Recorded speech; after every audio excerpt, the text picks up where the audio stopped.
നാട്ടുവിഷന്റെ news at 7 വാർത്തകളിലേക്ക് ഏവർക്കും സ്വാഗതം. പ്രാദേശിക വാർത്തകൾ ചുരുക്കത്തിൽ.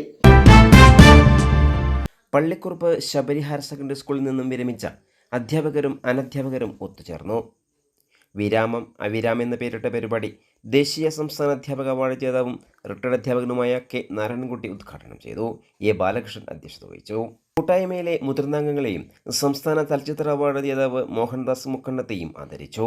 P Muraleedharan, principal A Biju, Prashanth Madhavan, K Ramakrishnan, K V Mathew, P S Thomas, P M Girija, P Unnikrishnan, A Sukumaran എന്നിവർ സംസാരിച്ചു.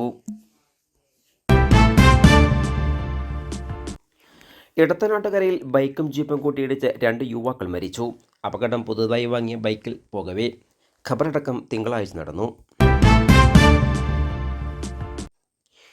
ഇടത്തനാട്ടുകരയിലെ വട്ടമണ്ണപ്പുറത്ത് ബൈക്കും ജീപ്പും കൂട്ടിയിടിച്ച് ബൈക്ക് യാത്രക്കാരായ 2 സുഹൃത്തുക്കൾ മരിച്ചു.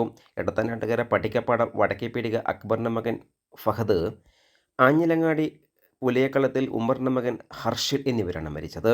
ഞായറാഴ്ച വൈകിട്ടാണ് സംഭവം. ആഞ്ഞിലങ്ങാടി ഭാഗത്ത് നിന്ന് കോട്ടപ്പള്ള ഭാഗത്തേക്ക് വരികയായിരുന്ന ബൈക്കും എതിരെ വന്ന ജീപ്പും കൂട്ടിയിടിക്കാനുണ്ടായത്. ഹർഷിൽ ഞായറാഴ്ച വാങ്ങിയ പുതിയ ബൈക്കിൽ ഫഹദുമൊത്ത് വീട്ടിലേക്ക് പോകുമ്പോഴായിരുന്നു അപകടം. ഗുരുതര പരിക്കേറ്റ് ഇരുവരെയും ഉടൻ പെരിന്തൽമണ്ണയിലെ സ്വകാര്യ ആശുപത്രിയിൽ എത്തിച്ചെങ്കിലും ജീവൻ രക്ഷിക്കാനായില്ല. കൂടുതൽ വാർത്തകൾക്കായി നാട്ടുവിഷൻ ചാനൽ സബ്സ്ക്രൈബ് ചെയ്യൂ.